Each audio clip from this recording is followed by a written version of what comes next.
مشرق وسطی متحد ہو رہا ہے۔ امریکہ کا مکہ مشترکہ دفاعی معاہدے کا خیر مقدم۔ ٹرمپ کی پاکستان، سعودی عرب اور ترکی کی قیادت کو مبارکبادیں۔ کہا کہ تینوں ممالک آخرکار زیادہ مؤثر انداز میں اپنا دفاع کرنے کے قابل ہوں گے۔ دفاعی معاہدے سے خطے کے دیگر ممالک کے درمیان تعاون بڑھے گا۔ معاہدہ خطے میں باہمی دفاعی تعاون کی جانب اہم قدم ہے۔ دستخط دیکھ کر خوشی ہو رہی ہے۔ تینوں ممالک دفاع کے لیے ایک دوسرے کا زیادہ مؤثر انداز میں ساتھ دے سکیں گے۔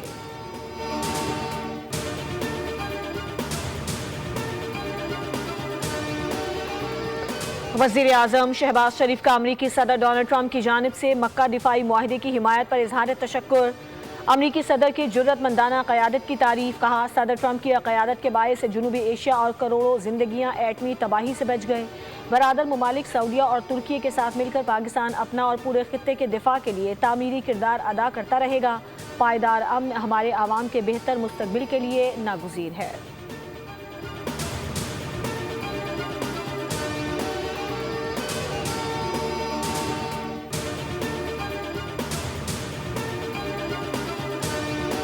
پاکستان اور قطر موجودہ کشیدگی کم کرنے میں اہم کردار ادا کر رہے ہیں۔ ترجمان ایرانی وزارت خارجہ اسماعیل بقائی کہتے ہیں کہ ایران ایسا ملک نہیں جو ڈیڈ لائن یا دباؤ کے تحت فیصلے کرے۔ امریکہ کے ساتھ مفاہمتی یادداشت میں 60 دن کی ڈیڈ لائن کی کوئی شرط نہیں ہے۔ امریکہ کی ایم او یو کی خلاف ورزی کے باعث مذاکرات شروع ہی نہیں ہوئے۔ امریکہ نے ایم او یو پر دستخط کے چند ہفتوں بعد ہی جنگ بندی کی خلاف ورزی شروع کر دی تھی۔ ایران کی ثابت قدمی نے دشمن کے اندازوں کو غلط ثابت کر دیا۔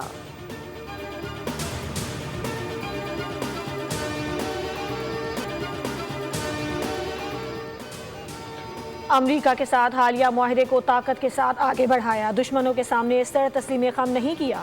ایرانی صدر مسعود پزشکیان نے کہا ہے کہ ایران امریکہ کے ساتھ وقار، خود اعتمادی اور طاقت کے ساتھ مفاہمتی یادداشت تک پہنچا۔ مفاہمتی یادداشت طے کرتے ہوئے سابق سپریم لیڈر آیت اللہ خامنائی کے وضع کردہ اصولوں کو مد نظر رکھا۔ ملک میں بڑھتی ہوئی مہنگائی اور معاشی مشکلات کا ذمہ دار امریکی پابندیاں اور ناکابندیاں ہیں۔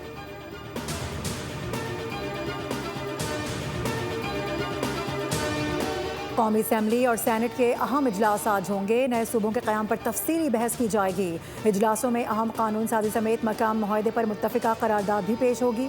17 قوانین منظوری کے لیے پیش کیے جائیں گے۔ پیپلز پارٹی کا آزاد کشمیر الیکشن اور نئے صوبوں کا معاملہ پارلیمان میں اٹھانے کا فیصلہ۔ Chairman people's party Bilawal Bhutto نئے صوبوں سے متعلق نقطۂ نظر قومی اسمبلی میں پیش کریں گے۔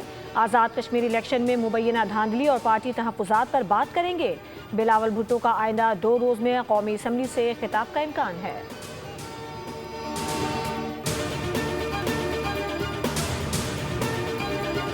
مسلم لیگ نون آزاد کشمیر میں اکثریت کے ساتھ حکومت بنائے گی۔ مخصوص نشستوں پر انتخاب کے بعد مسلم لیگ نون کو 2/3 اکثریت حاصل ہو جائے گی۔ لیگی رہنما رانا ثناء اللہ کی پریس کانفرنس۔ کہا کہ تعمیر و ترقی کے لیے آزاد کشمیر کے عوام نے مسلم لیگ نون کو چنا ہے۔ جو وعدے کیے ان کو پورا کیا جائے گا۔ آزاد کشمیر میں امن و امان کی صورتحال ہی اولین ترجیح ہے۔ پرامن احتجاج سب کا حق ہے۔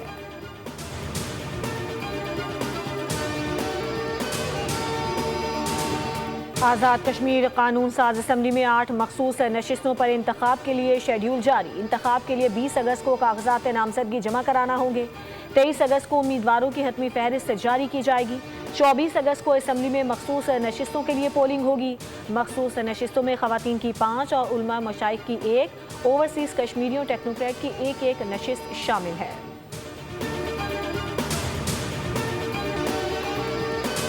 ایم کیوں زیادہ اچھل رہی ہے، میں اس کا جواب دوں گا نا۔ کوئی اور ہے آ کے کر رہے بات، جواب دے دیں گے کسی کو۔ نہیں، آئی ایس پی آر سے تو سوال ہوا۔ آئی ایس پی آر کا یہ کام نہیں ہے کہ وہ طے کرے کہ صوبے بننے کے نہیں بننے ہیں میرے بھائی، یہ اس کا کام نہیں ہے، ٹھیک ہے۔ ان سے سوال ہوا، انہوں نے جواب دے دیا۔ یہ پارلیمنٹ کا کام ہے، سیاستدانوں کا کام ہے، سیاسی جماعت کا کام ہے، صوبے میں رہنے والے لوگوں کا کام ہے۔ وہ طے کریں گے کہ کیا کرنا ہے۔ جو مرضی کر لیں، سندھ میں کوئی صوبہ نہیں بنے گا۔ نئے صوبوں کا فیصلہ کرنا پارلیمنٹ اور عوام کا کام ہے۔ وزیر محنت و افرادی قوت سندھ سعید غنی کی میڈیا سے گفتگو۔ دعویٰ کیا کہ سندھ کی سیاسی جماعتیں اور عوام نئے صوبوں کے مخالف ہیں۔ پنجاب اور کے پی اسمبلیاں صوبہ بنانا چاہیں تو کوئی اعتراض نہیں۔ سعید غنی نے کہا کہ ایم کیو نفرتیں پھیلا کر فسادات کروانا چاہتی ہے۔ مصطفیٰ کمال مہاجرین کے پاس گئے تو انہیں ناکامی ہوئی۔ جماعت اسلامی کہتی ہے کہ وہ عوامی مسائل پر احتجاج کرتے ہیں۔ لیوی ختم کرنے کے مطالبے پر شہباز شریف کو کون سا فرق پڑ رہا ہے؟ ان کا وتیرہ ہے کہ وزیر اعظم کو جھنجھوڑنا ہے تو کراچی کے عوام کی زندگی اجیرن بنا دو۔ 25 کروڑ لوگوں کا مقدمہ لڑ رہی ہے، غریبوں کا، مڈل کلاس لوگوں کا، طالب علموں کا۔ لاہور کے شہریوں سے میں ضرور کہنا چاہتا ہوں، نوجوانوں سے کہنا چاہتا ہوں کہ آئیں اس دھرنے کا حصہ بنے، رجسٹر کروائیں اپنے آپ کو کہ ہمیں یہ لیوی کا بھتہ اور جگہ ٹیکس جو ہے وہ قبول نہیں ہے۔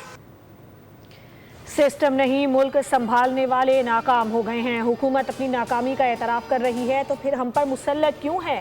امیر جماعت اسلامی حافظ نعیم الرحمان کہتے ہیں حکمرانوں نے IMF کے غلامی کا طوق گلے میں ڈال رکھا ہے۔ جماعت اسلامی مڈل کلاس طبقے کا مقدمہ لڑ رہی ہے۔ مہنگائی سے لوگ تنگ آ چکے ہیں۔ دھرنا کسی کی ذات کے لیے نہیں، 25 کروڑ عوام کے لیے ہے۔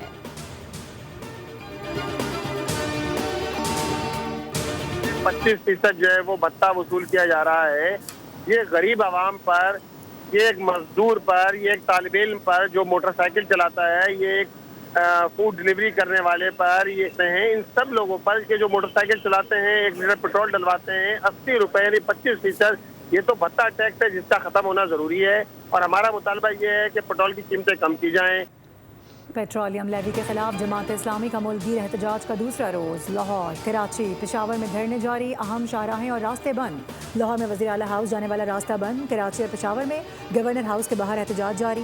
امیر جماعت اسلامی کراچی منم ظفر نے کہا ہے کہ حکومتی وزراء کے پروٹوکول ختم نہیں ہو رہے، لیکن پیٹرولیم مصنوعات پر لیوی بڑھا کر عوام پر ظلم کیا جاتا ہے۔ حکومت فوری طور پر پیٹرول کی قیمتوں میں کمی کرے، مہنگائی کا بوجھ عام آدمی کے کاندھوں سے ہٹانا حکومت کی اولین ذمہ داری ہونی چاہیے۔ آج خواتین کی بڑی تعداد دھرنے میں شریک ہوگی۔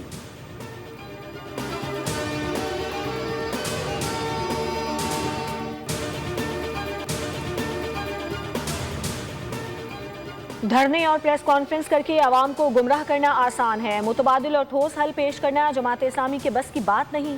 ترجمان سندھ حکومت سعدیہ جاوید کا رد عمل کہا، حافظ نعیم الرحمان سیاست چمکانے کے لیے مخلصانہ قومی معاہدوں کو توڑ مڑوڑ کر پیش کر رہے ہیں۔ پاکستان بنانے کی مخالفت کرنے والے ہمیں مافیا ہونے کا سرٹیفکیٹ سے دینے سے پہلے اپنے گریبان میں جھانکیں۔ حافظ نعیم لاہور میں بیٹھ کر سیاست کرنے کے بجائے وفاق میں موجود اصل ذمہ داروں کے سامنے اپنے مطالبات رکھیں۔ پشاور ہائی کورٹ کے 4 مستقل ہونے والے ججز نے حلف اٹھا لیا۔ چیف جسٹس SM عتیق شاہ نے ججز سے حلف لیا۔ حلف اٹھانے والوں میں جسٹس فرا جمشید، جسٹس ثابت اللہ، جسٹس انعام خان اور جسٹس اورنگزیب خان شامل۔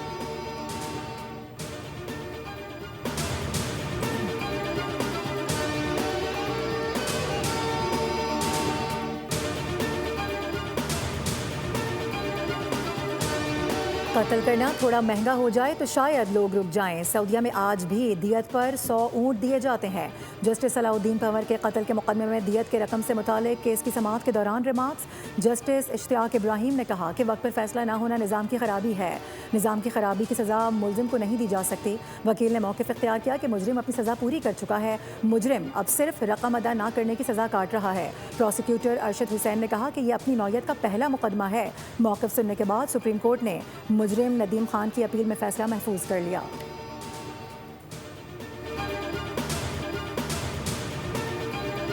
میر رضا قتل کیس کی تحقیقات میں اہم پیش رفت۔ پولیس کی تفتیشی ٹیم نے جائے وقوع کی جیو فینسنگ مکمل کر لی۔ جیو فینسنگ کے دوران کچھ نمبرز سامنے آئے ہیں جن پر شکوک و شبہات ہیں۔ تفتیشی ذرائع کے مطابق مشکوک نمبروں کی مانیٹرنگ شروع کر دی گئی ہے۔ مشکوک نمبرز کا کال ڈیٹا اور CDR نکالا جا رہا ہے۔ نمبروں میں کچھ اہم نمبرز بھی ہیں جن پر کام جاری ہے۔ میر رضا کی کس سے کتنی دفعہ بات ہوئی ہے اس پر بھی تحقیقات کی جا رہی ہیں۔ موت سے قبل میر رضا کو نمبر پر کس نے کال کی اور کتنی بار کی اس پر بھی تحقیقات کی جائے گی۔